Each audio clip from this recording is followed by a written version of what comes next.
Hi Beb, this is Ivy and welcome to my channel. Gusto mo bang mag-loan sa SSS Online? For today's video, I'm gonna show you kung paano mag-loan sa SSS gamit ang ating Pag-ibig Loyalty Card Plus. At syempre, ipapakita ko na din sa inyo kung paano mag-certify ng loan application ang employer. If you are interested na malaman kung paano ito gawin, please keep watching until the end of this video. Kung bago ka pa lang sa channel ko, I invite you to please do like, share, comment, and subscribe to my channel. Don't forget to hit the notification bell para updated ka sa mga bago kong video gaya nito. Without any further ado, let's get started.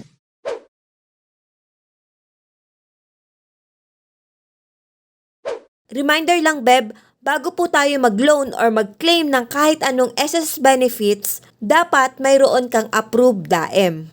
Now, let's do the loan application online. Go to SSS website, click member, and just enter your credential login, and click sign in. Next, proceed tayo dito sa loans.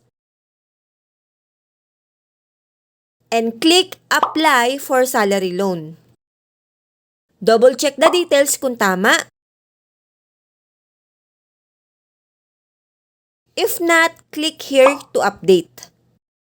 Dito sa loanable amount, pwede kang mamili kung magkano lang ang gusto mong ma-loan, hanggang sa maximum average na allowable sa iyo. In this video, ang maximum na pwedeng ma-loan ay 27,000. Pwede kang mag-loan kahit less than 27,000. Next, dito naman sa bank, automatic na madidetect ng system kung ano ang approved DAEM mo na pwede sa loan proceeds. Gaya nito, Union Bank of the Philippines ang approved DAEM. So ito yung bank account na nakalink sa Loyalty Card Plus. Kung 2 or more DAEM po ang approved sa inyo, iselect mo lang po kung ano yung preferred bank na gusto mo. By the way, Beb, i-check nyo na lang po yung playlist ko about sa SSS. Nandun po yung mga tutorial video kung paano mag-enroll ng DAEM using Pag-ibig Loyalty Card Plus account. Next, double check the employer's detail. Kung okay naman ang lahat, click proceed. Then, may magpa-pop up na disclosure statement para sa salary loan. I-print lang natin ito para may guide tayo kung kailan ang start ng amortization at kung magkano ang monthly amortization. Pwede mong bigyan ng copy ang iyong employer para mag-guide sila sa amortization mo. So Beb, from 27,000 na loanable amount, may service fee na 1% of the loan amount shall be charged and deducted from the proceeds of the loan. Kaya naman ang makukuha na lang ay 26,308.36. Yan ang amount na papasok sa Union Bank account. Now, click proceed. Read carefully sa certification, agreement, and promissory note. And click submit. And click OK. You have successfully submitted your salary loan application. Next step, much better na i-inform mo ang employer mo na nag-process ka ng loan application online. At dapat nila itong i-certify on or before the certain date na makikita mo dito para ma-approve ang loan application mo. Para po sa mga employee na nag-file ng loan application, please inform your employer para ma-certify nila agad. Mostly nag-i-email ang SSS sa employer na request for employer certification of employees salary loan application. Kung minsan naman hindi nakaka-receive ang employer. Kaya mas magandang i-inform mo yung employer mo para ma-check agad sa employer's my.sss account. Para naman sa mga employer, you will be given 3 working days to certify the salary loan application. Then, click OK. Beb, baka may magtanong sa inyo bakit ganito yung lumalabas sa loan application nyo? Chill ka lang Beb, ibig sabihin yan for processing na ang pending loan application mo, kaya hindi ka pa po pwedeng mag-file ng salary loan ulit. Kung wala naman kayong nare-receive na email regarding sa salary loan application nyo, pwede nyo namang ma-track sa notification. I-click nyo lang po itong yellow bell, at dito sa transactions, i-click ang loans. There you go! Dito mo makikita ang transaction history ng loan application mo. Shoutout nga pala sa mga nagko-comment na successful yung kanilang loan application gamit ang Pag-ibig Loyalty Card Plus. Now, paano naman mag-certify si employer ng loan application?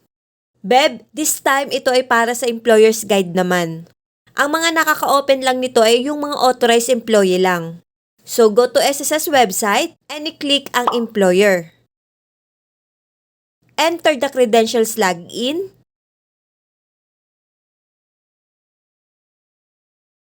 And click sign in. Next, para sa mga naka-enable ang TOTP, required po na mag-provide tayo ng TOTP using authenticator gaya nito.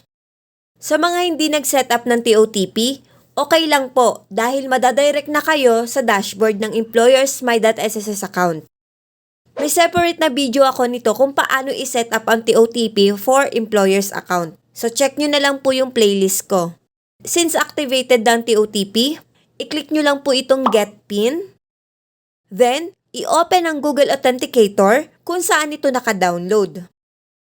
Next, ito na po yung generated 6-digit TOTP na ilalagay natin every time na magla-login sa employer's My.SSS account. Ito ang timer countdown ng validity ng numbers. After 10 seconds, magge-generate ulit ito ng panibagong number. So kung ano po yung active TOTP na nakikita nyo, yun po ang ilalagay nyo dapat doon sa one-time PIN.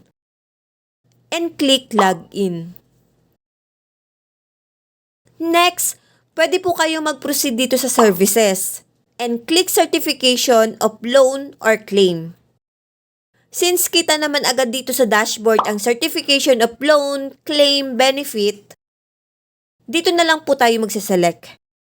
As you can see here, may 1 na nakalagay dito sa salary loan. Ibig sabihin, may isang employee na nag-process ng loan application. So, iselect lang po natin ito. Then, madadirect tayo sa Certification of Loan. Dito natin makikita yung listing ng employee na nag-loan. Kapag may not available sa account nyo gaya nito, ibig sabihin nagawa na ito ng action noon. Parehas ko na po itong na-certify, kaya approve ng SSS ang kanilang loan application. At credited na din po ito sa kanilang DAEM. Now, ito po ang for certification of loan. Double check the details kung siya nga ba ay employee nyo. If yes, itik lang po ang box to certify. Kapag not certify po ang pinili nyo, mare-reject po yung loan application ng employee. Then, click submit. Ayan! The applicant for certification has been processed. Now, ipapakita ko naman sa inyo kung saan makikita ang status ng loan application nyo. Go to Inquiry and proceed to Loan Info. Ito po ang loan application status. By the way, Beb, ito ang mga loan status remarks.